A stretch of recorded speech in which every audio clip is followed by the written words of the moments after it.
93 FM. 93 FM. Radio.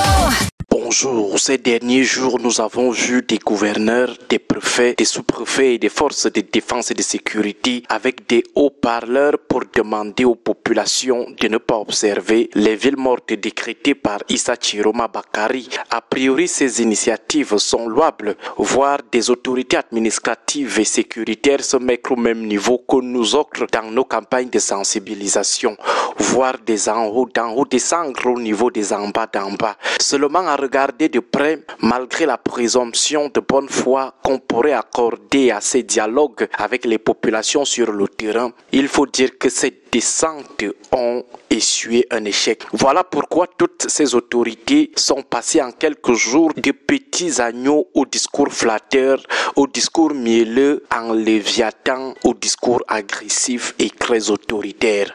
Expliquons ça autrement. Les sous-préfets, gouverneurs, préfets, commissaires, commandants, colonels, qui la veille parlaient aux populations étant quasiment à genoux pour les supplier de ne pas respecter les consignes de Chiroma, étaient revenus le lendemain avec des menaces, avec une violence et des promesses de répression. Et pourquoi? Parce qu'ils avaient constaté que les flatteries, la gentillesse, l'humilité ne passaient pas. Ça ne passait pas pourquoi? Parce que c'était juste des attitudes de circonstances. Et des choses circonstancielles, conjoncturelles, improvisées, ça n'inspire pas souvent la sincérité. Imaginez un voisin qui ne vous salue jamais ou vous salue rarement. Il vient comme ça chez vous un matin, il commence à sortir un large sourire, à porter votre bébé sur son épaule. Il commence à vous demander les nouvelles de toute votre famille, prendre les nouvelles même de votre chien et de vos chats. N'est-ce pas, vous allez le regarder en genre?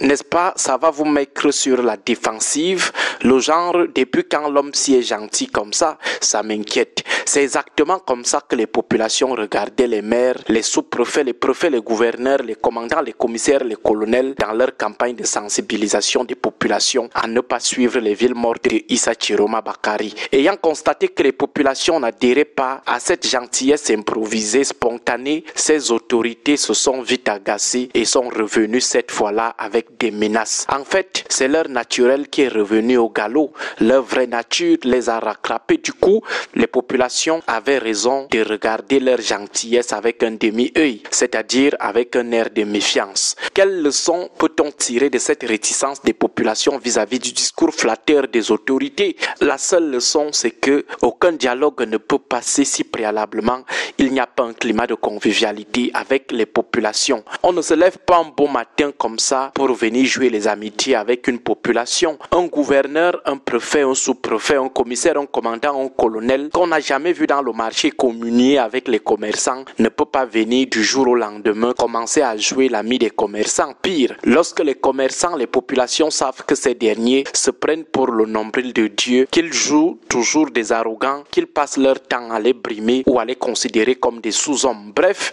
une autorité doit être humble et permanemment proche des populations de sa circonscription. Ne pas seulement attendre le jour où c'est chaud sur elle pour commencer à jouer les sociables, les sympathiques, sinon les populations vont continuer à vous regarder comme des faux biais. Curieusement, les autorités n'ont pas immédiatement tiré les leçons. Elles sont vite rentrées dans leurs attitudes quotidiennes. Elles sont rentrées pour revenir le lendemain avec l'orgueil et les menaces. Le résultat est celui qu'on a eu malheureusement à Bagno. En tout cas, que nos autorités retiennent de cette expérience des appels à la non-observation des villes mortes que l'amitié avec le peuple ne s'improvise pas, elle se construit et s'entretient dans le temps. Apprenez à devenir moins autoritaire et le peuple vous écoutera. Agréable journée à tous. Que Dieu et nos ancêtres bénissent le Cameroun. 93 FM.